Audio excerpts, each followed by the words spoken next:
Hey guys, welcome back to my channel. If you're new, welcome to my channel. Today's video is going to be a palette review. There is a brand new palette out from Colourpop. This is the Truly Madly Deeply palette. It's an ULTA exclusive, and as soon as I saw that this was hitting the stores, I had to run out and get it. So it's a beautiful neutral lover's dream. So if you guys want to learn more about this guy, then just keep on watching. So here is the beauty that we're working with today. This is a 16 pan neutral kind of romantic vibes palette from Colourpop. It's a $23 palette and it's exclusive to ULTA. It was only in stores for a while, but I believe it's online now, so I will link it down below if you guys want to shop. This, if you guys couldn't guess, completely screamed to me because I'm such a neutral lover. I also love the vibes of bridal makeup, so if a palette comes out and I feel like it's bridal-esque or just soft romantic mattes, like I just love palettes like this, so I knew I had to have it right off the bat when I saw it. So before I show you guys the glittery glam look that I came up with today, I'm gonna go ahead and show you swatches of this entire palette.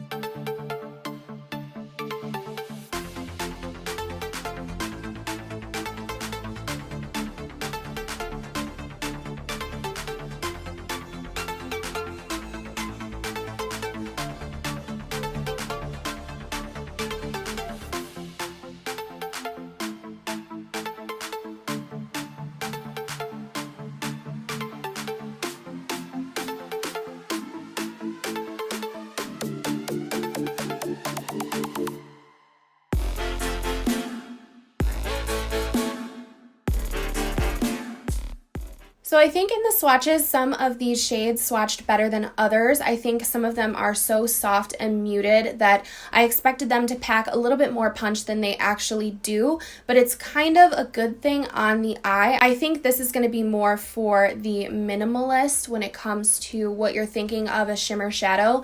Like, they are pigmented, but they're not completely opaque, if that makes sense. It did have some really pretty interesting duochromes, and the glitters are kind of out of this world. One thing I do like to speak on when I'm talking about a palette with the pressed glitters is that you do need to be careful while using them. You don't want to get them in your eye. Technically, I don't believe they are supposed to be used around your eye because of the dangers if they were to get in your eye and kind of cut your cornea. So be very careful while applying them and also while removing the glitter, because that's when you can kind of rub it into your eye on accident. So seriously, the only thing I kind of see as a fault in this palette is that there isn't a mirror, which makes it a little bit difficult for me to do my tutorial, but really I don't feel like I absolutely need to have it. I appreciate that the names are on the palette. They're also on the back of the palette, so I think it has a really nice layout, really beautiful packaging. I'm pretty obsessed with the foil, I'm not gonna lie. And then here is the back of the palette. One thing I also love about this being available at ULTA is that I actually was able to use my ULTA coupons on this because it's not technically a prestige brand in ULTA. So I believe I had $10 off of 40 last time I went, and I bought two of these palettes, one for me and one for my best friend. So I did get the $10 off. So I don't think I have any negatives to say about this palette, so I just want to jump right in and show you guys the tutorial that I came up with today. Okay, so first things first, I'm taking this matte shade called Matter of Fact, and I'm going to pick this up with a Sigma E35 and dust this all over my lid. The only thing I don't like about this palette is that it doesn't have a mirror, so I have to use my little Anastasia mirror for this tutorial. Next, I'm taking Golden Gate Bridge as my transition and crease color, and I'm going to start by packing this in the outer corner, and I'm just going to slowly bring it into the crease. And this small E25 helps so that I don't go too high up to the brow. So I'm just going to keep packing Golden Gate Bridge until I feel like I have enough dimension in my crease. These two shades would be the perfect daily combo for me. Just slap it on and go is what I typically do with matte shades. I'm going to add a little bit more to the inner portion of my crease. Then once that's down, it's time for what I like to call my lazy cut crease. So I'm taking some concealer and a concealer brush from Sigma, and I'm just going to lazily cut my crease, not too high up, just keeping it to the lid area. I've been seeing people on Twitter cut their crease in one swipe with their concealer, and I'm like, I can't relate.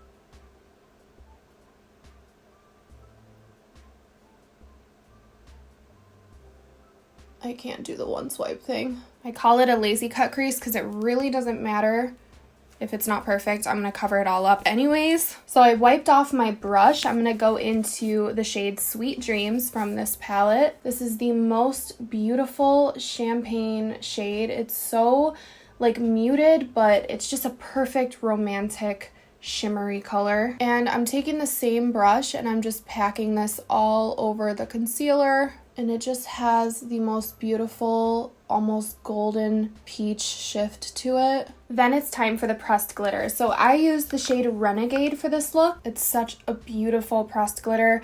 Do be careful with these. I don't think you're supposed to put them on your eyes technically because it is dangerous, but I'm just going to be gentle and pack a little bit on. So I'm just going to pack this glitter into that entire space as well. I think a lot of people have misconceptions when it comes to pressed glitter. They think that it's supposed to be pigmented like an eyeshadow, but it's not. It's just a wash of glitter. So it just depends on how much you build it up. And I do prefer to put it over shadow rather than have it be by itself. That way you do have some pigmentation behind it. Then to finish up with the eyeshadow, I just took a mixture of Golden Gate Bridge, and then there's a muted mauve shade called Made to Last, and I dragged both of these underneath my lower lash line just so that there was something down there. But I kept it really, really close to the waterline. You can almost barely see it. And then I just took a tap of that Renegade glitter, and this is personal preference. I just put a little bit underneath my lash line so that it might pop out a little. And that's it for the eyeshadow. It's truly, truly simple. All I did now is put on my winged liner and my lashes, and that completes the look. All right, so once the lashes and liner is on, that is it for the look. I feel like it's the perfect go-to neutral glam with a little bit of glitter, and I think it's fairly easy to come up with combinations from this palette. I think this is definitely going to be good for those of you who are obsessed with neutrals like me and maybe want to have another palette that you can use on a daily basis and just be able to mix the colors without really thinking about it. I personally think it's stunning. I know a lot of people are kind of hit and miss when it comes to whether or not they like the pressed glitters from Colourpop. I like them. I use them as toppers just like I did today with a bunch of different looks. So I'm glad that there are 3 of them in the palette. With most of the monochromatic palettes from Colourpop, there's usually only 1 or there aren't any of the pressed glitters, and I personally am a fan of them, so I do like them. But I don't think I have anything else to say about this guy. So if you have any other palettes you would like me to review, then go ahead and leave them in the comments below. If you liked this video, then go ahead and give it a thumbs up for me. It helps me a lot and it lets me know that I'm on the right track with you guys. Please don't forget to subscribe to my channel if you're new and you have not already, so you don't miss out on future uploads. And other than that, I don't think I have anything else to say, so hopefully I will see you all in my next video. Bye.